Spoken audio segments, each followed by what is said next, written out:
every day, every week, you see something else that you go, crikey, this isn't snake oil, this isn't lots of suppliers selling a bright dream that's not quite there. Genuinely, I think that is where we're going to be able to do more and more and more. And it doesn't matter which organization it is. And it comes back to that phrasing around innovation of how we adopt some of the new capabilities of AI will genuinely free up humans to be better at what they're best at and allow technology to do what it's doing.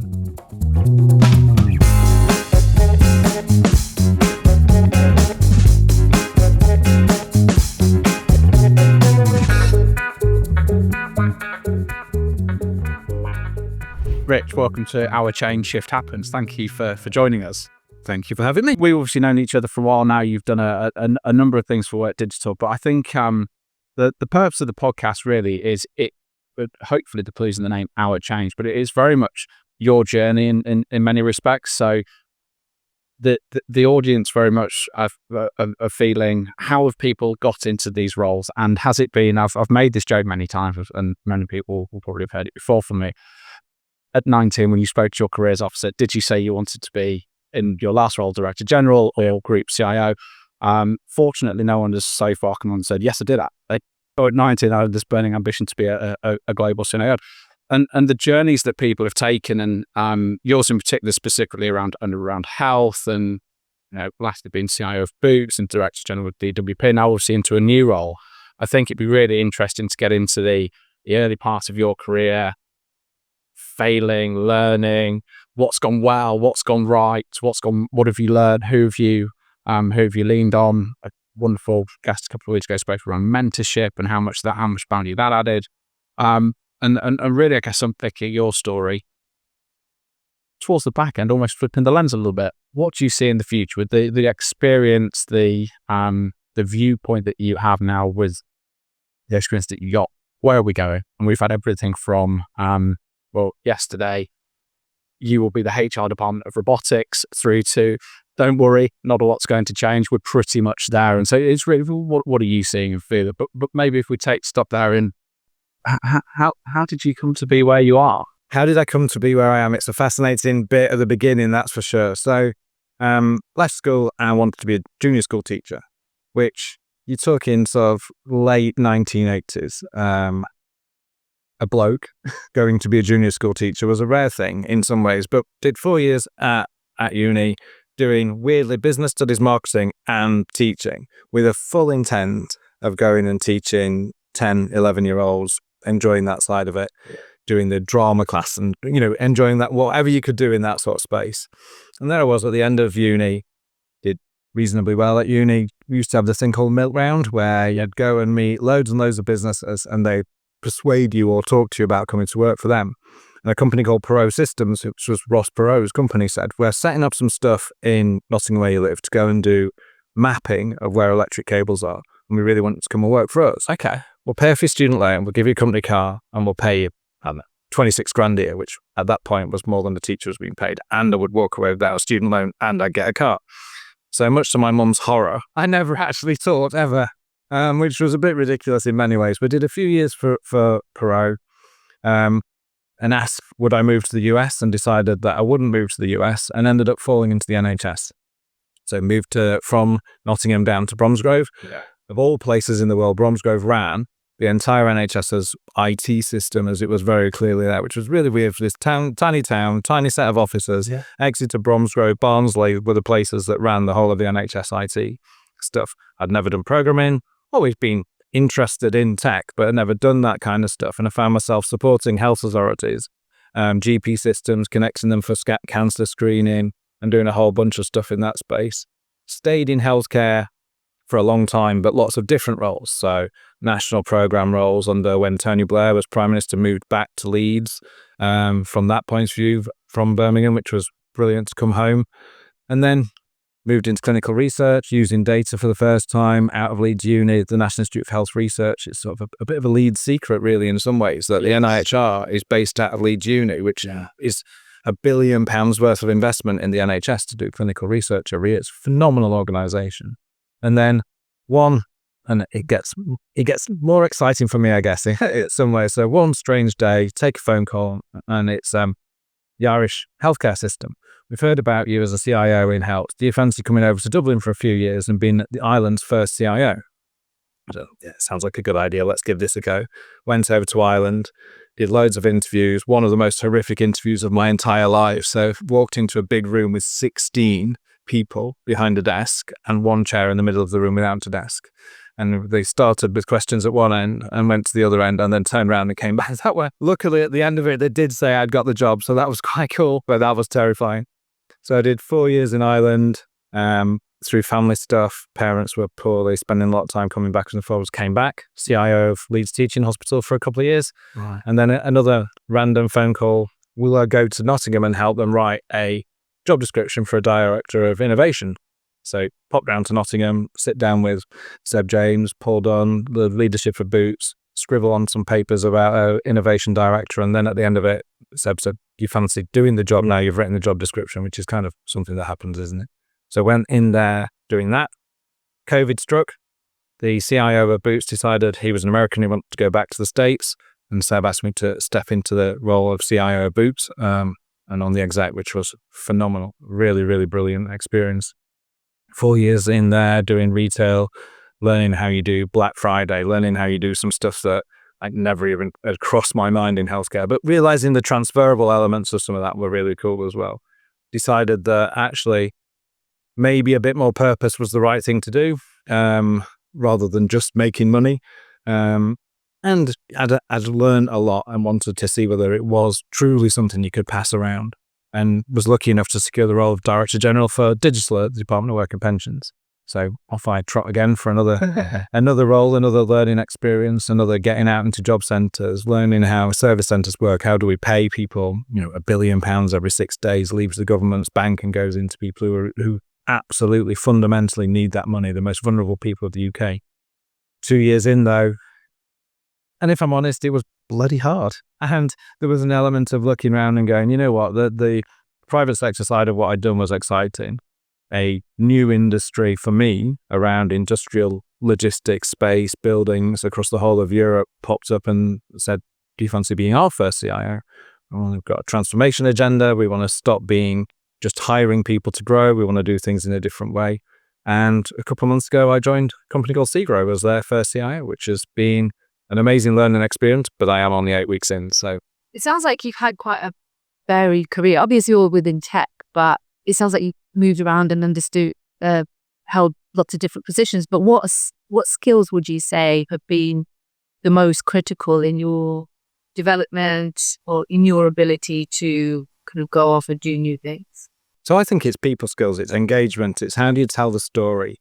And you can put loads of different labels on it. I think for a long time, we used to talk about the CIO, the role, being a translator. How do you take the problem that our business has, apply what you know about technology to it, and translate it back into the business you're working with so that they can get the benefit from that? So for a long time, that translator, that engagement piece was there.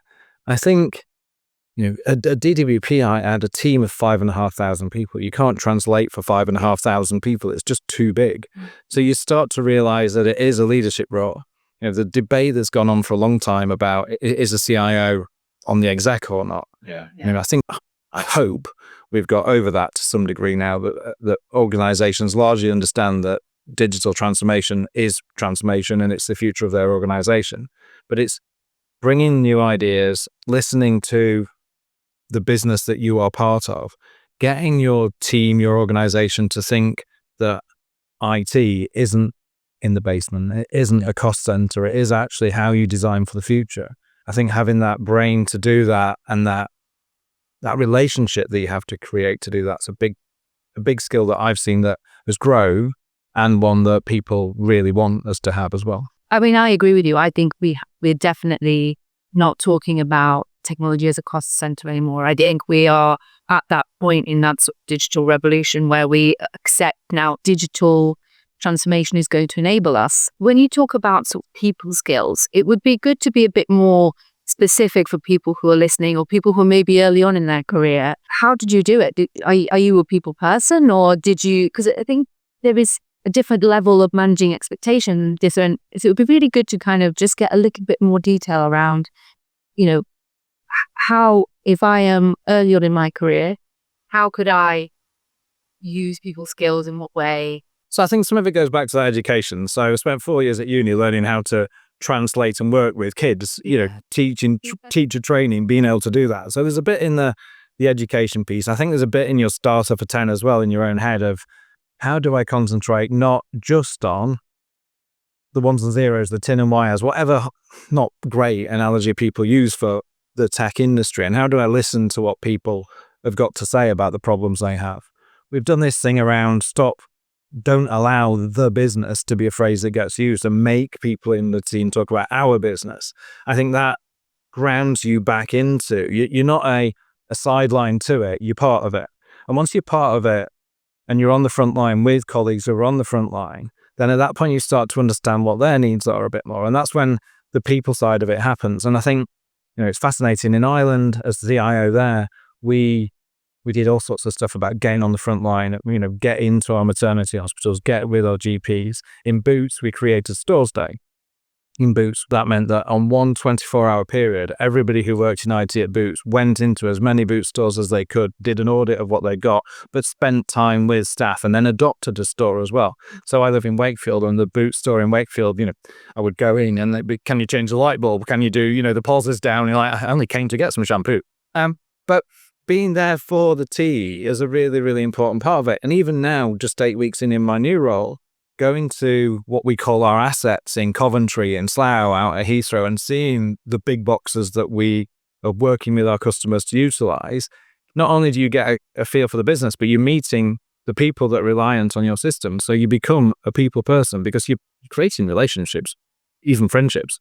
I think from my perspective, when we see people who are really accelerating in their careers, it's the folks who've spent time going and understanding the mechanisms of the business. So we're doing quite a lot of work with a supply chain orientated organization at the moment. It's folks who are going to the warehouse to go and understand what does a supply chain look like. So if we're going to implement an ERP, or we're going to change a business process, how is this going to impact the person who's actually doing that role?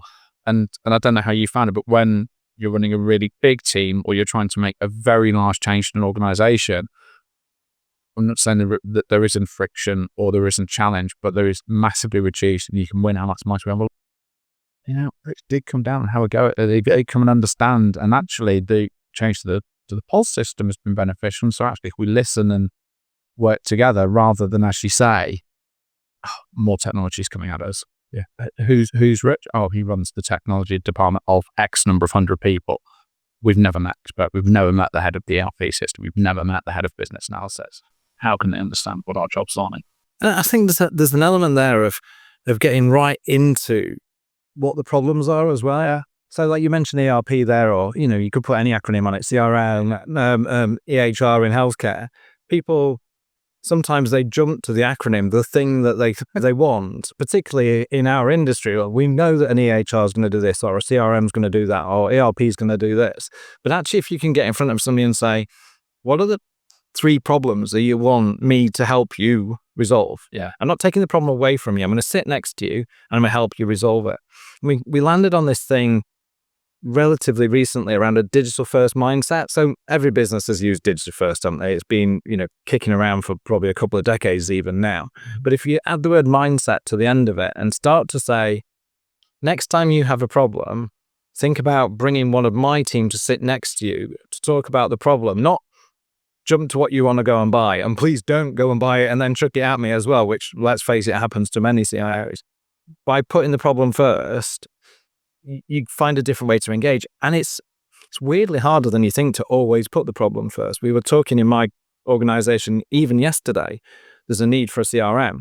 And we all get giddy and excited and start talking about, is it a customer data platform or is it a CRM? And we're throwing all the acronyms around them. And my transformation director, can we just stop a second and work out what the business problem is that they want to solve? Yeah. And then let's work out how to get giddy and excited about how we solve it, rather than let's go and buy a CDP or a CRM. You're like, damn, we've done it again. How did we not stop at the beginning? Are you able to kind of share with us an example of a large-scale business transformation that you've undertaken and how you have made it successful? I think you've identified kind of the first point is make sure the strategy fits the problem, right? You're able to kind of recall an example. Yeah, I mean, I lean too much back to Ireland, and I'm going to do that now. And I do that for a couple of reasons. In all the roles I've done, probably it was the one I would describe as my favourite role. And it was my favourite role because from day one, it was, we need to do this differently. So I get to Dublin and got 30 different IT teams scattered across the whole of Ireland, disconnected, no single strategy particularly, no, not even utilising the buying power of the whole health system. Everybody was doing what they wanted. And Government Leo Varadkar was the Minister for Health at the time, turned to me and said, your first job really is to try and unify this whole thing and turn it into a system rather than 30 systems. Like, cracky, that feels huge, but it feels very people-y as well. So let's get into the 30 different hospital groups. Let's understand all the CIOs that are out there. I'm now the CIO of the health system, but there are 30 other CIOs in the health system. Let's pull all this together. Became known as the Knowledge and Information Plan, which became a government document that said, right, this is how the whole health system, and in Ireland that includes social care as well, needs to reform its practices and use technology as a catalyst and foundation for that reform, and join up as a single capability and utilize the systems that are there. And I think the trust that the Department of Health in Ireland placed on me and my team to do that was huge. And that had to be done by wins. You had to be able to show what you can do. You had to get some things over the line first. So how do we get a lab system working? How do we create an individual health identifier? How do we create an innovation fund that does things in a different way? All those little bits came together to eventually get to the place where the Knowledge and Information Plan was the right thing to do.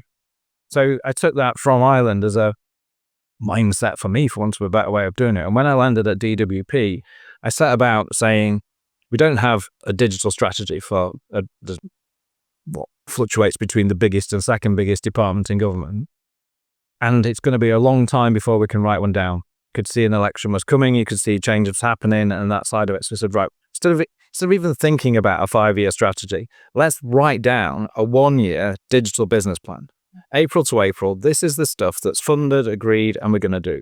Let's put it out there as a open document that people can see as a transparent accountability of me and my team. You're giving me £1.3 billion to spend on tech for that department. Let me tell you what you get for your £1.3 billion, because 70% of that was keeping the lights on in reality, and probably more than 70%. And that sort of taking the island learnings of transparency, accountability, getting the message out to people so they could see what you were there for, reapplied when we did it at DWP in 40 days from standing start. You know, what did you call it? A knowledge and information plan. Yep. Like, you had, all those CIOs. How did you get them on board? Lots of getting them in a room and talking, lots of being able to say and understand what their differences were. Health, I think, more than anywhere else, likes to have my bit special, though, conversations. So having those conversations, understanding why it was and trying to work out how to cater for it, but also taking the actual, let's call them customers in an advised way, but what do patients want? What do citizens want? And what do clinicians want? Because what IT wants should be what they need, not I love Microsoft or I love Google, so I'm going to do that. No, what does the clinician need to get up on a Monday morning and do their job in a safe, efficient, productive way? And getting everybody to think in that manner was how, and then listen to each other was a big part of it, which was quite cool. So I'm assuming there must have been some resistance. Yeah. Now, how do you manage that? I can't imagine it was just all, at some point, someone, like he said, somebody would be like, well, you don't understand my business or my clients. And this is, there's a lot of having to manage that. Is it just a matter of sitting down, speaking to them, or do you sometimes have to put your foot down? I think you have to have patience and you have to be a persuader. You are, for want of a better way of putting it, at the end of the day, you're next on the line.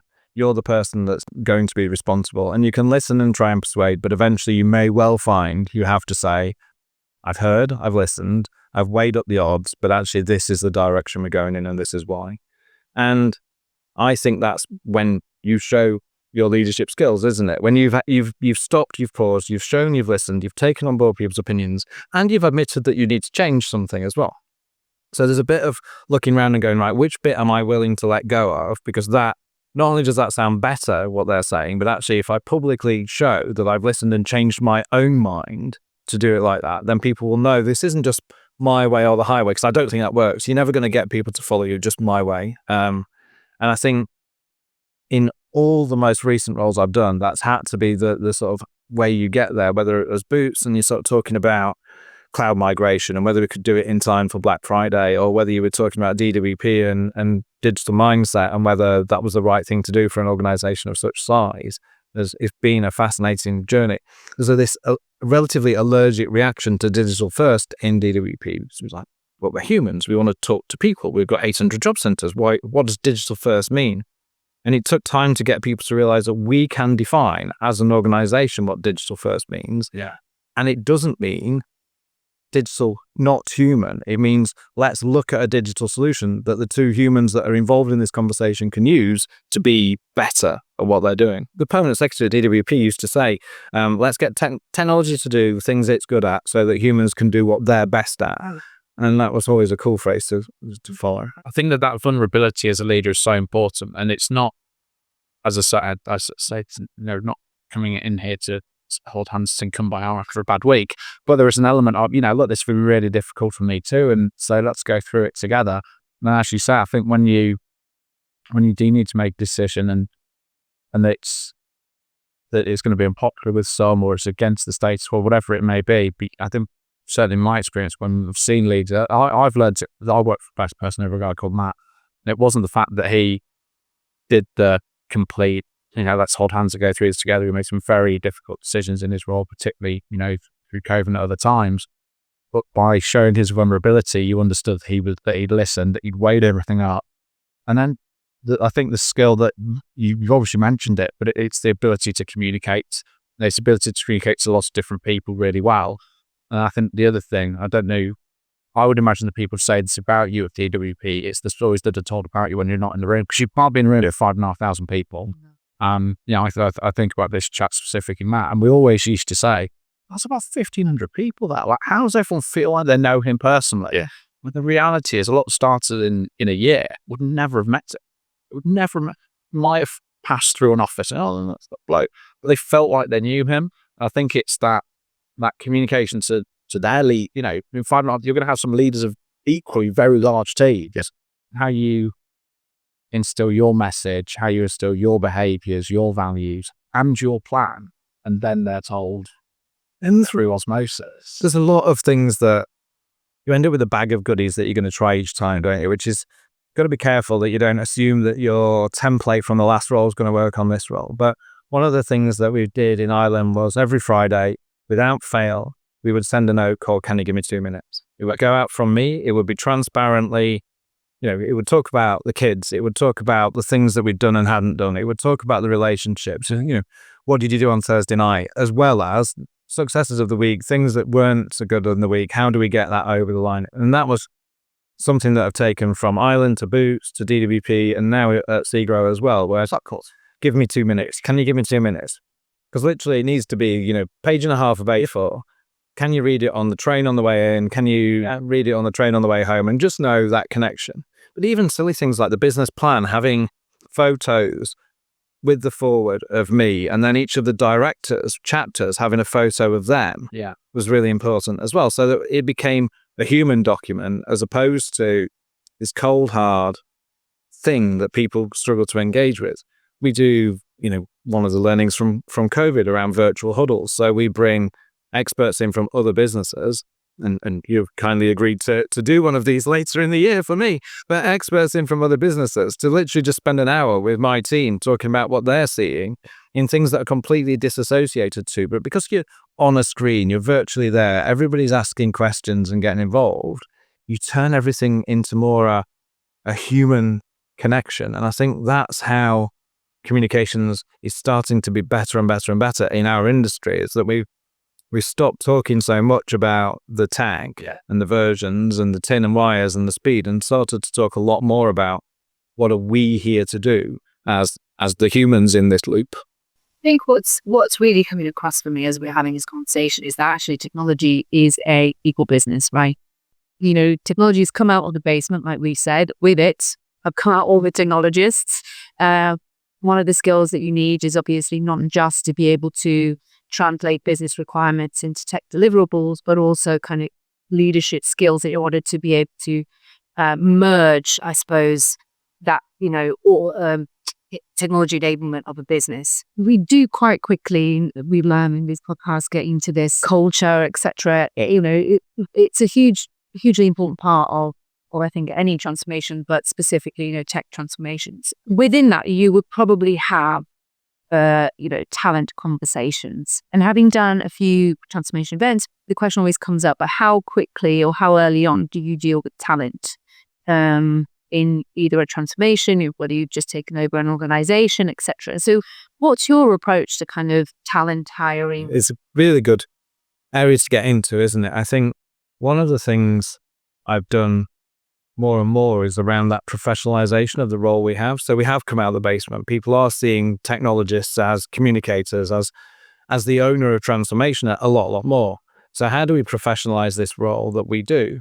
And there's quite a lot of conversation pieces off the back of Horizon of who's our accountable body? How do we have recognition for what we do as technologists? And the reason I think it comes off the back of Horizon a little bit was techies don't need letters after their name. They don't even, in many cases, need to be, educated in that field. So CIOs in the NHS for many years were quite frightened by the fact that they were running electronic health record data systems that could kill people if they didn't work. And yet many of them hadn't done anything other than had a joy of computing from an early age and had become a CIO of a whole hospital. So the NHS went through a period of trying to work out how do we accredit the skills that people have. I'm not suggesting we start putting a whole training program in place where everybody has to sit an exam, but how do we value the experiences people have got and then professionalize that and show that?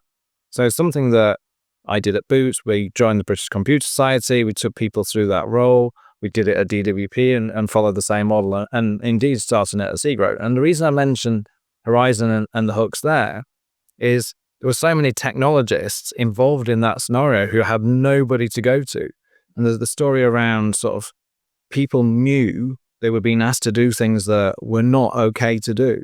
But the answer was, well, there's a queue of people who want your job, so either do it, or if you feel so against it, leave. Yeah. And how do you find ways to look after talent in that space? How do you give them that body where they feel they're in a professional role, where they are respected for the things that they know and have done? And I think in my organization now, I'm seeing that is really strong, that there's a real belief in the team can do transformation. We are the transformation agents. Transformation is owned by me, the CIO of Segro. That's the first time I've had that. In previous roles, there would have been somebody else who owned transformation, and you were, God forbid in some ways, but a supplier to the people who owned transformation, which can be a sticky relationship to try and get right. Yeah, I agree. I mean, that's kind of, you're a stakeholder, you're accountable, but actually you're not there at the beginning of the, yeah. I think the chief transformation officer and the CEO of the technology department becoming a supplier or a subservient to that is way more common than I think people would realize. It's dangerous, and it's very hard to trade out. And then hop back at the nature of feral IT, and people going on buying system, buying pieces of kit, integrating it, supporting it, adopting it, training on it, securing it, patching it for virus protection. I don't think about a specific example, but folks who use a lot of field engineers or remote technology, remote capability, they're out in the field with unpatched, unlicensed, unsupported kit in a very big organization with lots of PPI. The danger there is, that's not the transformation person. That doesn't sit at their door, that sits at your door. So the nature of you not being involved in that conversation again, it feels a bit silly to me. But I was going to look at talent from a different perspective. So in the team sizes that you've run, there are going to be detractors, and that's being positive. There are probably going to be some folks who just are stubborn, and this is not how I'm going to do it for you, Rich. How do you, and in the same nature as in the same context, I guess, when you are driving transformation, there's change is inevitable, and it's in your mandate, and that's your strategy. What approach do you take to those people? How do you, and also, what approach do you take to those people? So I think there's a lot around transparency for me, and I've driven that agenda for the last few roles that I've been in of let's understand what we're accountable for as a collective. Yeah. Let's then create some transparency what our individual accountability is for, so that we can work together to hold each other to account. And account doesn't always mean, I think sometimes accountability can be a bit of a negative word, i.e. I'm going to be held accountable, and if I don't do it, I'm going to get my wrist slapped. It's like, no, accountability needs to be more, I know what I need to do and I know what I need from you to help me do it. If you can't help me do it, then I can't be held to account for not doing it. So, and we use it more and more, not just as a way of holding people to account, but our business as well. Back to your feral IT thing, which I love that as a language. But if we can't hold our business to account for doing that, or for not engaging with technologists to get the solution right, then it can't always just be a problem that needs to be solved, can it? There's sort of the accountability matrix of what's there. And we've adopted OKRs, objective and key results, recently in Segro, in my part of Segro. And we've done that to say, link to the outcomes the business wants, what's the objective of transformation and of digital? And then once we've got that clear, agreed, and out in the wild, let's work out what the key results are that we, as the digital function and the transformation function, need to put in place by when. But the key results aren't just owned by me and mine, they're owned by the collective that needs those things to happen to get to the objective, to change the outcome. And I think once you get that transparency in place and you change the drumbeat of what accountability actually means, you start to find ways to engage even the most stubborn people. But somebody told me when I was in the Republic of Ireland, though, don't think everybody wants to progress their career and become the next CIO. There's a bunch of us that do actually want to come to work at 8:30 and go home at 5 o'clock and have a half an hour for lunch and do a good job, but we're not ambitious. So stop. And it's hard when you think like that so much of the time, isn't it, to realize there are some people that just want to do a good job at the job they do to some degree. Leave me alone. I'll take my accountability. I'll get there and do what I need to do. Don't assume everybody is striving to be the next blah. I read this book a while back called Surrounded by Idiots. I don't know if they've divided people into a different degree. So I think the type of person you're talking about is typically green, which is kind of, they'll get the job done. They're not reds, which is your CEOs, kind of alpha people, and they're not blue, some logical, etc., or yellow, which are like the sunshine people, which are the sales and product people. Some people are just, they're happy with what, and you do need them. If everybody wants to be the CEO or CIO, then carnage is going to happen, isn't it? Yeah, absolutely. I really like the distinction that you drew around accountability, as in people sometimes shy away from it because it's like, no, look, it's not my job, or, it's actually, sometimes if things aren't going well, it's really easy to just point the finger. Where the accountability isn't, or it's slightly ambiguous. Like, what are your thoughts on failure? Have you ever failed? I think everybody has to, I'm trying to get, but actually, no. That's when you've just failed the interview and that happens, isn't it? I think failure, so opinions on failure is learning, isn't it? I mean, and I know that's quite, consultancy speak, but if we haven't failed, you haven't learned. And I know that sounds a bit daft, but there is that element to it. I think going at things fast and not taking people on the journey with you. And I feel bad saying this even now, having joined my new organization, that's something I get wrong. I look at the end game and go, right, of course we can do this in 40 days. Why would we not? And then you're driving people insane by saying, come on, let's just put another hour in on this and get it over the line. Now, with the business plan at DWP, we did it in 40 days, but on the 41st day, everybody was absolutely knackered and looking at me like, just go away and leave me alone. And I remember joining in Ireland and sort of going at it really hard for the first 3 months, and one of my directors turning to me and saying, I've got a garden shed I'm going to put you in for the next 3 months because the rest of us need to catch up with what you're doing. We can't do it all. You've not given us enough time to process what needs to be done, to prioritize what needs to be done, and keep up with you. Yeah. So that's something I know I've got to watch out for. And I sit here now 8 weeks into my new role and go, oh no, I am doing it again a little bit. So back to that learning lessons, we've got to try harder to learn the lessons from things that you can see you're doing wrong. I think you learn from how you fail in front of people a little bit as well, I think anyway. So being able to sit together and say, I'm getting this wrong, help me move it to get it right. You've all been in this organization for periods of time longer than I have. Help me make sure that I don't stand on the landmine and get it wrong. What are the things that I need to do differently? Which are the conversations that are going to be trigger points for somebody that I don't really want to trigger? That sort of stuff's really, it's important that you try and do that with others rather than just sitting at home, perhaps with your other half, or just staring at the wall, worrying about what you've done wrong. I really like that. I mean, I have exactly the same issue in terms of you get in somewhere and you're like, come on guys, let's go. And then you turn around, no one's behind you. Everyone's just sort of like, what are you doing? It is a constant kind of reminder for me. It's like, just don't do it. I find myself doing it all the time because my toxic trait is how hard can it be? Whatever it is, it's like, how hard can this be? Come on. And you go in with excitement as well, don't you? When you join something new, you're excited and you sometimes forget they've been here a few years and that excitement wore off 4.5 years ago. It's like, oh, okay. Yeah, exactly. But I like how you hurl as it, guys, I might be getting it wrong here. You just need to help me. Yeah, I do really, really like that. From my perspective, there's obviously, as you sit here and you tell us about your role, it's the roles that you've done, they're huge. How do you deal with that pressure?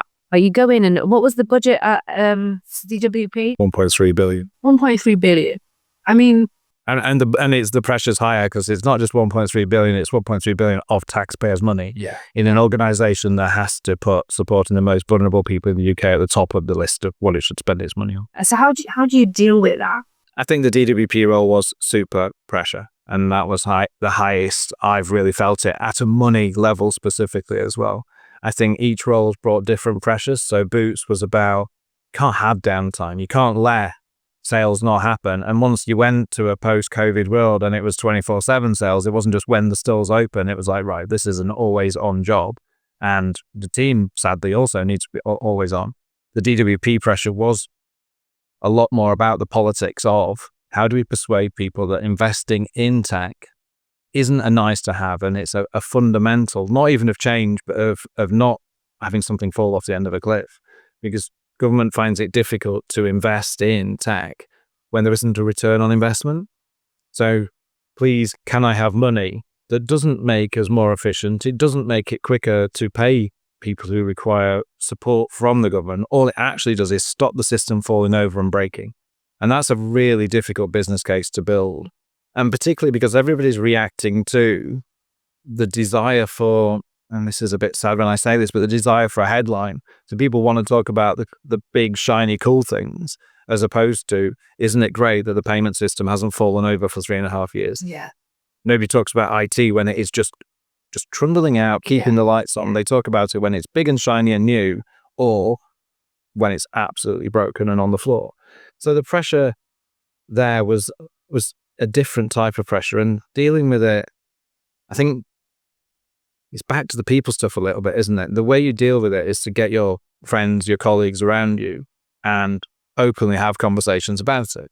The exec team at DWP were good at looking after each other. Sometimes that could feel like a closed environment though. The exec team would be the perms that used to say, well, your number one team isn't digital. Your number one team is you're an exec member of this organization.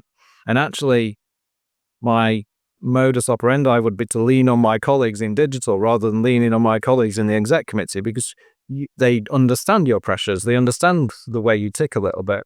And that I found quite hard, actually, to flip my brain into a third of my entire week isn't doing digital, it's being a leader of this organization.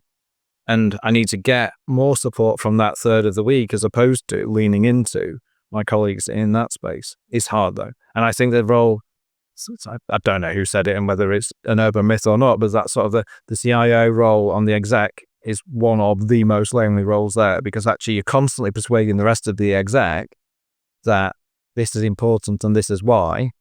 And you've got the pressure of, we've always done it like that. And whenever you look at big organizations and older organizations, the lack of investment they've put into tech means you're running stuff on sticky plastic and tin pans in some places, and that's quite scary. It's coming from a point of, I know this. So you've very kindly invited me to speak a reverse pitch out of the.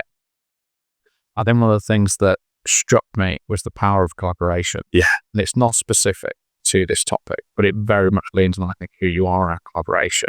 So how challenging was it? I can turn this into being more up, but so how challenging was it to get collaboration across government from department to department? And how did you make that happen? Because I think some of the skills that you will have used to pull together what you did, and maybe it might be worth just 2 seconds telling us what it was with Virtuos, yeah. Because it was pretty special. And I knew United actually, but I thought it was brilliant. And I love this city, but I thought it was brilliant what you did across the three. So reverse pitch was a decision to find a way for big government departments to engage with startup.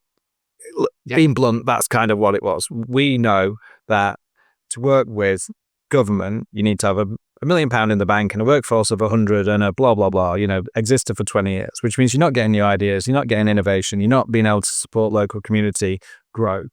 So over one more glass of wine than we perhaps should have, the CIO of the Ministry of Justice and I just said, right, there's ways to do this. Let's do it. And I'd heard and been at reverse pitch type stuff before. Yeah. Let's the MOJ and DWP stand on a stage. We'll describe one problem each that's separate and one shared problem. Because you can imagine DWP and MOJ, if somebody's released from prison, they need DWP almost immediately. And there's not a lot of tech and data sharing to make that happen. So Megan, the CIO of MOJ, myself, we wrote it down. We pitched it into DSIT, so Department of Science, Innovation and Technology. We didn't hear back for a few days. So we wrote to them and said, we assume because we haven't heard back that you're approving that we get on this. So we sort of elaborated it a bit more, created it, did back to the failure thing, started running really quickly over there as 2 CIOs, and it went from, we'll do it in London, which was relatively easy, to we'll do it in Manchester. Then we realised we'd got a spare day between London and Manchester, so we'll do it in Leeds as well then. Found ourselves then arranging 3 days, 450 different startups across the 3 cities engaged, a whole day in there, lots of collaboration, startups coming together who'd never met each other before, decided to joint pitch, 3 winners at the end of the 3 days, Minister for Transformation in Manchester coming there, mayors of the regions being party to it and sending people to speak and be part of it, to the conversations. And even though the 3 winners, all they got was £10,000 worth of time of DWP and MOJ. But that time is time they would have not had. And that time will take their idea from literally an idea to something that could be then pitched to any of government departments. The amount of sort of thanks, for want of a better word, that those organisations came back with to our 2 departments was huge, because literally they'd never been able to engage before. They'd been shouting into the abyss of, look at me over here, I've got this cool stuff. And it ranged from virtual reality training for prison officers, all the way through to how do you join data up, how to use drone technology to move information around prisons. I mean, the prison stuff, because it wasn't my area, was actually more exciting in some ways because it was something different to the DWP stuff. And it's fascinating how many solutions to big data wicked problems that the 2 organizations have got that was in all 3 of those rooms. And we put those 3 events on for almost zero spend other than time as well, because people kindly gave us rooms or gave us lunch or gave us coffee afterwards and stuff like that. So that was the other side to it, is how can we do this with as little taxpayers' money spent on it as we possibly can? And we were very, very chuffed at the end of those 3 days. It's amazing. It's sort of like technology for social good. Sort of people, you sort of issued a rallying cry and people just rally. It's right. That's amazing. I think the other, and in your teams, you will have had exceptional talent. I'm not saying that for a second, but sometimes people want to work in a slightly different environment than huge businesses. For right or wrong conceptions, they have those conceptions. They're going to be slightly more corporate. There's going to be approval channels, whereas actually, it's me and 5 mates in a room with a really big macro, we can do something amazing. And actually, I think probably proved on those days, some of those companies were 5 people in a room doing some pretty amazing stuff around the Mac. So we've had it to work with public sector. We've had to go 3 years. We've had to go through the approval process and the time delay. I just was mesmerized by the speed at which, when it moves, when it has the impetus, it can move. And actually, and I think we spoke, so some of the winners weren't necessarily as they arrived to you. They'd almost joined and spoken that you added that platform for those 5 people over here to speak to these 5. Oh my, we do something amazing together. And suddenly you've got 10 brains that you would never have had access to before. So I thought it was phenomenal in every count, really. Big public sector has to change. Yeah. It's whether you talk about sort of recent announcements about investment in the NHS, in the last couple of weeks we've had the Prime Minister talking about the UK being AI, the centre of the world. You've got the Department of Science, Innovation, Technology's new plan of how it's going to do innovation and technology. It's still leaning on big tech, old ideas. It hasn't worked out, and I am going to be a bit critical and take that risk. It hasn't yet worked out how to open the door to new ideas. And there's lots of reasons for that. Some of it is it's got to be protective. It's got to be protective of its data, its systems. It needs cyber security to be in place. It's got to have done procurement in a fair and equitable way. It's got to look after the data and all that side of it.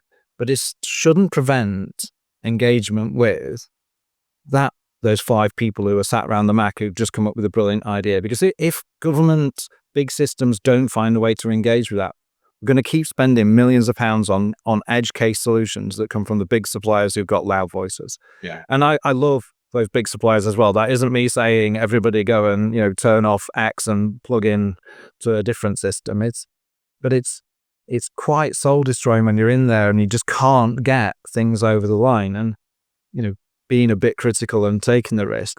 At DWP, we wanted to engage with BCS to do that professionalization piece. It took me 9 months to get a commercial arrangements in place for DWP to work with BCS. At Segro, I've done it in 9 days. Wow. And that's it shouldn't be like that. It shouldn't be that hard to do stuff because that time is just eating up hours and hours of people trying to get that over the line. And at the beginning, everybody said they wanted to do it. And at the end, everybody said they were glad they'd done it. You're like, right, we all knew at the beginning that doing this was the right thing to do. So why did we put so much stuff in the way? Now, I'm not saying government should do it in 9 days either, because there's more risk and you've got to be infinitely more thoughtful in where you spend the money. But 9 months is also too long. As you guys were kind of talking about the reverse pitch, what it made me think is, it brought me back to your earlier point around, you as a technology organization would have to engage with your customers and let your customers tell you what they need. In essence, that's basically what you did, because pretty much all of those techies sitting around the mat, they're also taxpayers. They kind of, they feel to one extent or another. I know this is kind of more looking at the prison system, but they will have views around what needs to change, what needs to reform.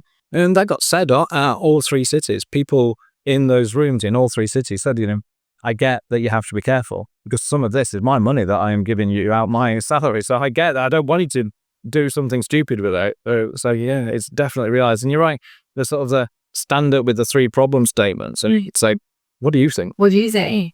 It was so powerful. Where do you think our next innovation is going to come from? Like, what do you see as the most exciting opportunity or challenging obstacles that we're facing with the advent of evolution of technology? Yeah, I mean, I guess at the minute everybody's saying the same thing, aren't they? We've managed to do most of a long conversation without mentioning AI. But it is, isn't it? And it's, every day, every week, you see something else that you go, crikey, this isn't snake oil. This isn't lots of suppliers selling a bright dream that's not quite there.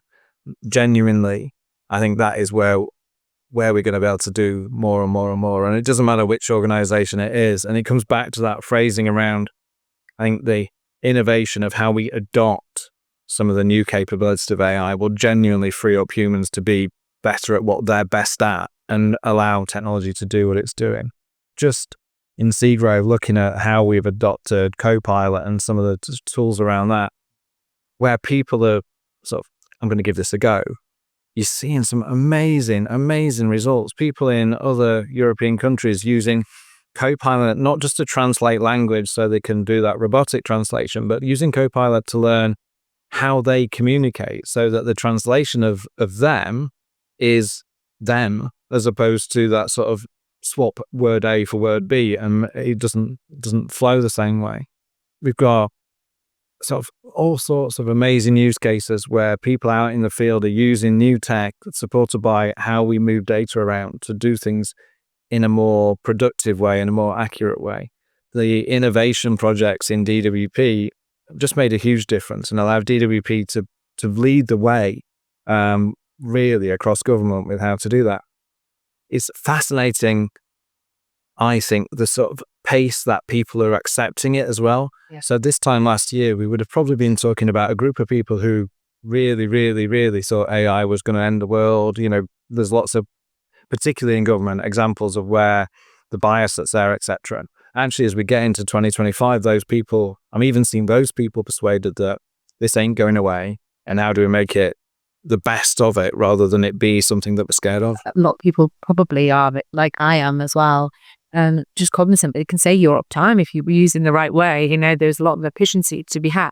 Would you say that if you are a CIO or a technology leader, that if you don't have AI on your kind of business strategy and agenda, that you're being left behind? I've heard that. But I think maybe we're wrong to over-index on AI at that point. If you don't have what we think is the next frontier, the next modern technology on your vision of the future, then you're going to get left behind. Because what will be next? We you know, I often sort of talk about 5 years ago, people weren't really talking about Gen AI in the way they are now and the impact of it.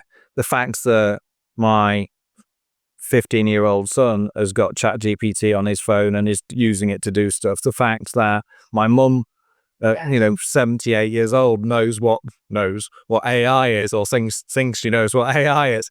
That, and I think there's the catalyst for that again a little bit was that COVID period of time where people who hadn't used tech to do so many things suddenly had no choice other than to, and now you're seeing it just really proliferate a lot more quickly into those groups of people who previously would have ignored it in some ways. I think adoption now is far easier in the general community than ever before, because I just, we do something with building societies, and I go back to, the reliance on, I go in on a Monday to collect my pension and with my paying in book, and that's how it's worked. But well, the branch isn't open, we don't know that's going to reopen, so we have to adopt you to that. Then it becomes quite, well, actually the device is no longer the scariest thing. I can understand and think user experience and customer journeys have come so far that it's actually really quite simple. And it very, for the large parts of the user base, when it's designed in the right way, a large part of them, it's 2 or 3 clicks. And actually the end, understand the engine that's gone behind it, the millions of lines of code plugging into 4 different systems. There's gathering data from 2,000 of your contemporaries to go, right, well, Monday morning, 10 a.m., people check their pension's going to whatever date it may be. So that's when we need to have an extra piece of cloud software to produce. None of that's in that user's mind. Yeah. But on the technology leader's side, that's all going in. And it is a fascinating sort of story that links to DWP there. So, huge call centers in place for DWP. The most typical call in the tens of thousands to DWP was, what day and time and how much is my benefit going in? Yeah. And I rang up last week and you told me the same thing as I've rung up this week. But if you are so vulnerable and that's your reliance, you need to know for definite that you're getting your money at this time on this day, because that's the only way you can get through the week. And that, it's horrific, isn't it, to think of that being the case and that there are people in this country that need that. But how the digital solutions to take away the need for Europe's biggest call center are not modern tech. They're not even that innovative. And yet, back to my point around government, the return on investment of trying to create digital front end for that is not that clear still, even, because it's actually easier and quicker to go and recruit 6,000 more people to sit in a call center and answer the phone than it is to fix this problem once and for all with technology. I was on a panel with, at the time, Simon, who would have been your director or head of data, and a chap from either Accenture or IBM, and they put a piece of software in to read all of the letters that were being sent to you. You're going to do this far better than I am, but I'll tell it from my perspective. It was very cool. And this piece of software was reading the thousands and thousands of letters a day or a week that you were receiving.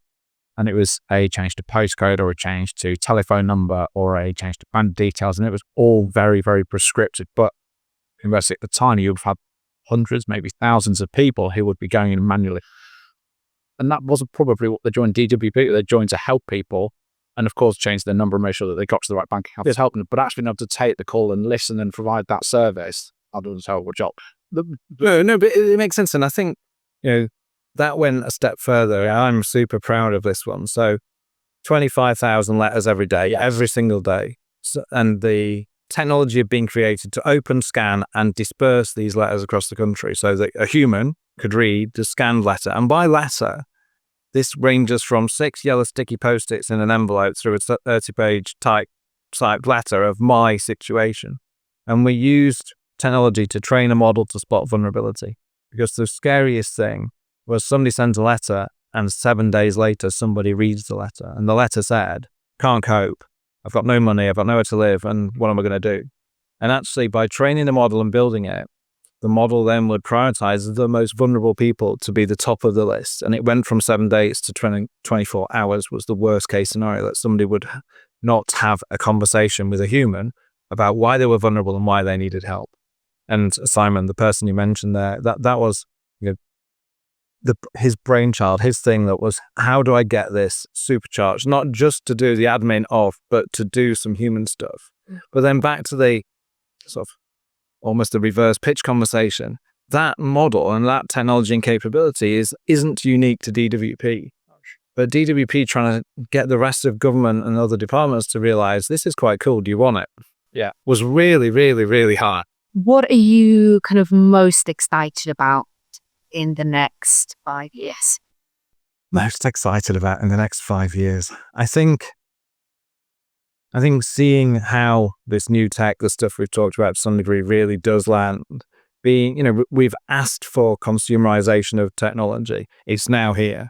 We've got so many experts who don't work in digital that because of the consumerization of what we've done. What will that do as the labor of engagement changes, because people are engaged already. In fact, they're running with you. So will that enable the failing bit? Will that enable that speed to increase? And I hope that's one of the things that I hope we get to, is the idea to implementation to benefit and change in the outcome gets smaller and smaller and smaller for big organizations that traditionally haven't been able to do that. I want to see that happen. I think the new government tech strategy, the stuff that's come out in the last couple of weeks, if everybody can get behind that and make that happen, then we're going to have a civil service that's the right size, that is productive, is accurate, is efficient, and that can only be good for everybody in this country. And whether it's looking at how you apply all of new tech to healthcare, to retail, to my new organization, it only means that the customer experience, whoever that customer, patient, clinician might be, gets better. And that's the exciting bit for me. Well, thank you so much for being here with us today. What I take away is the technology is a people business, whether you work in it or you're a consumer of it. Actually, that collaboration between tech and humans is really what's going to enable us to get the best results, or, social good and corporate good, etc. So, Will, do you have any last thoughts before we close? The thing that this has been amazing, and I've learned loads, but I think also from Gopne over the last few years, the power of a bit of hard work, and when you really put your mind to something, the impact that you can create is pretty exceptional. I think what you've described there around consumability and pace from we're going to do this, try that to it being executed, it's hard work, and those skills around building relationship, the transparency, the storytelling, the vulnerability, and that they're key skills that allow you to be effective. We spoke, you've got a team of 10, they're really great skills to learn. You get a team of 100, and you've got to execute their skills. You get to 5,500, you got to really hone that craft. And I think I'd agree that the future's exciting. There is change and there are better ways of doing things. I think people are trying now. I think people are adopting. I think because technology has been opened up to people in a more broad and, in one way, forced, but now it's being consumed way, folks are really now driving that innovation. And I put you in that camp. There's an open path to success, and not getting out challenge. But I'd say thank you. We will obviously love to have you back on and just continue the conversation at some sort, because there are so many questions that I think we probably didn't even touch on. So I think at some point. No, that's absolutely, there's a lot of fun. And if you're ever down as well, come and see us and use some of our assets and some of that side of it. It's good fun.